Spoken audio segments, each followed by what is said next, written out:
Clip number 717۔ اس clip میں آپ انشاءاللہ قرآن پاک کی سورہ بنی اسرائیل کی آیت نمبر 68 سے لے کر 70 تک کی تلاوت، ترجمہ اور تفسیر قرآن صراط الجنان سماعت فرمائیں گے۔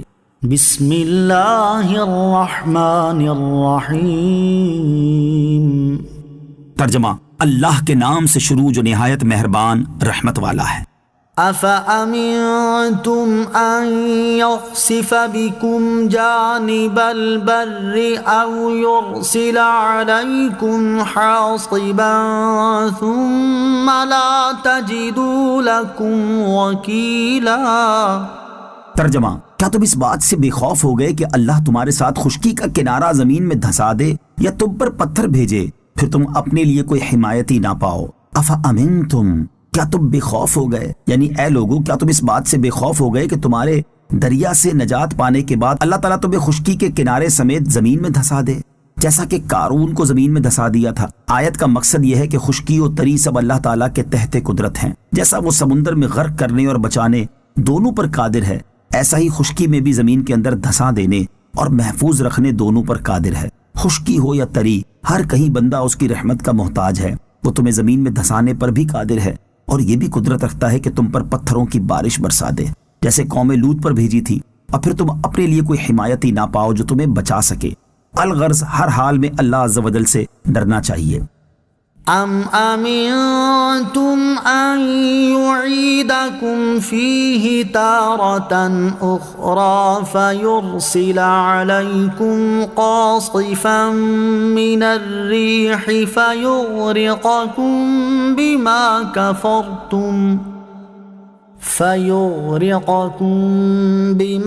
كفرتم ثم لا تجدوا لكم علينا به تبيعا۔ ترجمہ: یا تم اس بات سے بے خوف ہو گئے کہ وہ تمہیں دوبارہ دریا میں لے جائے، پھر تم پر جہاز توڑنے والی آندھی بھیج دے تو وہ تمہیں تمہارے کفر کے سبب غرق کر دے، پھر تم اپنے لیے کوئی ایسا نہ پاؤ جو اس پر ہم سے کوئی مطالبہ کر سکے۔ ام امنتم، یا تم بے خوف ہو گئے۔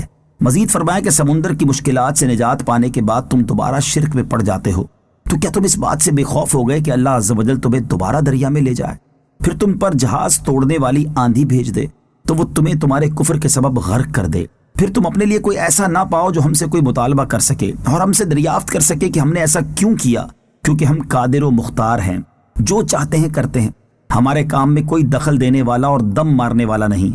الغرض کسی بھی حال میں کوئی بھی فرد اللہ عز و جل سے بے خوف نہیں ہو سکتا ہے، اس کی قدرت نے آدمی کو ہر طرف سے گھیرا ہوا ہے۔ وَلَقَدْ كَرَّمْنَا بَنِي آدَمَ وَحَمَلْنَاهُمْ فِي الْبَرِّ وَالْبَحْرِ وَرَزَقْنَاهُمْ